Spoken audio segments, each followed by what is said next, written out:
Seperti yang sudah saya jelaskan tadi sekilas bahwa ERD adalah kependekan dari Entity Relationship Diagram. Nah, sebelumnya tentu kita harus mengetahui dulu apa arti dari terminologi atau istilah-istilah yang ada di dalam konsep database ini. Misalnya apa itu entity dan apa itu relationship. Nah, ini adalah contoh dari sebuah ERD yang saya ambil dari internet. Jadi di sini ERD atau rancangan database untuk sebuah apotik. Ya, di sini kita bisa lihat ada objek ya, objek obat, kemudian ada objek karyawan dan ada objek transaksi. Ya, dan masing-masing datanya objek tersebut memiliki informasi tadi ya, memiliki fakta. Jadi objek memiliki nama obat, kemudian kode obat, harga dan juga guna obat. Informasi tersebut yang disimpan dalam objek obat.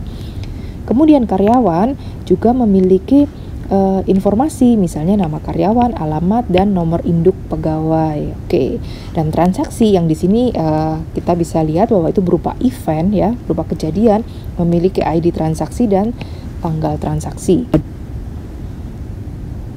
Nah, lambang diamond di tengah ini menunjukkan hubungan antara objek-objek ini tadi, antara data ini tadi. Jadi di sini nih, ya. Dijual oleh ini menunjukkan hubungan antara obat dan karyawan, kemudian antara obat, karyawan, dan transaksi.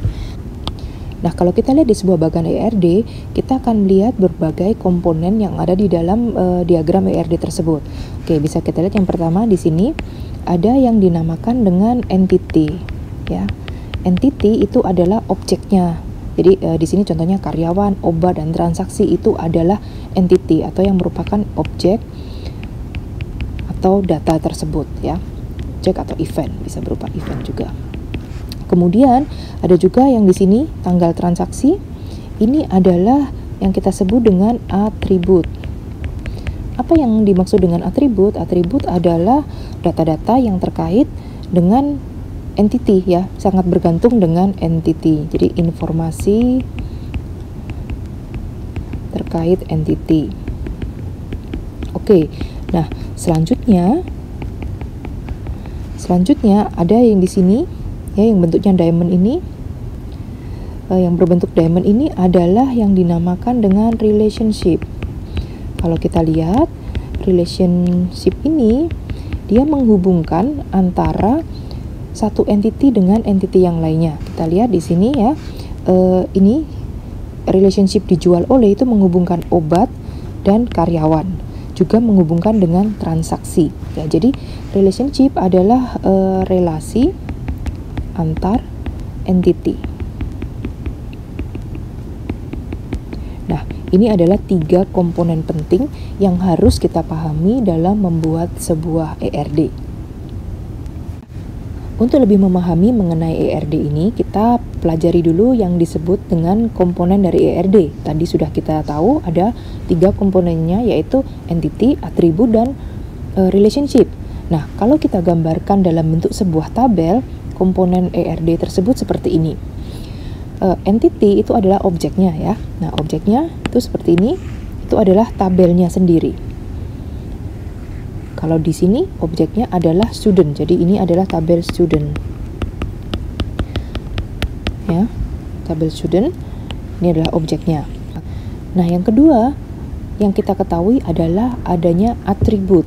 Komponen atribut itu sebenarnya apa? Komponen atribut kalau dalam tabel itu bisa dibilang adalah ini nama kolomnya. Jadi ada berapa banyak kolom itu adalah menunjukkan berapa banyak atribut yang ada di dalam objek tersebut. Di sini misalnya ada atribut student ID, kemudian nama keluarga dan nama depan, kemudian juga date of birth, jadi tanggal lahirnya dari student tersebut. Oke, itulah yang disebut dengan atribut ya, nomor 2 ini. Nomor 3 di sini ya. Nomor 3 ini adalah atributnya. Nah, kemudian yang berikutnya adalah relationship. Hanya saja di sini tidak ada digambarkan relationship karena ini hanya satu tabel ya. Tapi ada yang disebut dengan kita kenal di sini ada yang nomor 2 ini adalah barisnya, row-nya nih.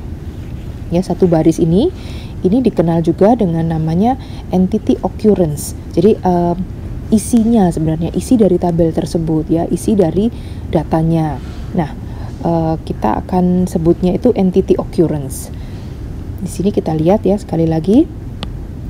Jadi ada yang namanya entity, ya, ada yang namanya atribut. Ini adalah komponen penting yang ada di dalam ER diagram. Oke. Nah, kalau di RDBMS, Relational Database Management System, kita kenal yang namanya entity itu sebenarnya dengan table, dan atribut itu adalah kolom, ya, kolom biasa. Nah, di sini ada entity occurrence, itu adalah satu baris isinya, isi. Jadi bedakan ya, ada nama tabelnya, kolom-kolom di dalam tabelnya, dan kemudian isi yang menjadi isi dari tabel tersebut. Itulah yang data yang hendak kita simpan. Contohnya di sini mahasiswa, kemudian mahasiswa punya ada ID-nya. ID-nya berapa? Oh, ID-nya ini L0002349. Itu adalah datanya. Dan satu baris data itu yang kita sebut dengan entity occurrence. Maaf, bila ada tabel-tabel yang lain, dan tabel ini misalnya di sini adalah tabel, kita bilanglah tabel apa? Mata pelajaran gitu ya. Mata pelajarnya ada nomor mata pelajarannya, kemudian ada namanya, kemudian ada harinya, hari apa mata pelajaran tersebut diadakan, kemudian hubungan antara mata pelajaran dengan student ini akan berhubungan satu dengan yang lainnya, ya. Inilah yang disebut nanti dengan relation.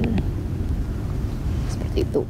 Oke, saya harap dengan penjelasan dalam bentuk tabel ini akan lebih memperjelas dan mempermudah kita dalam memahami konsep dari database ini.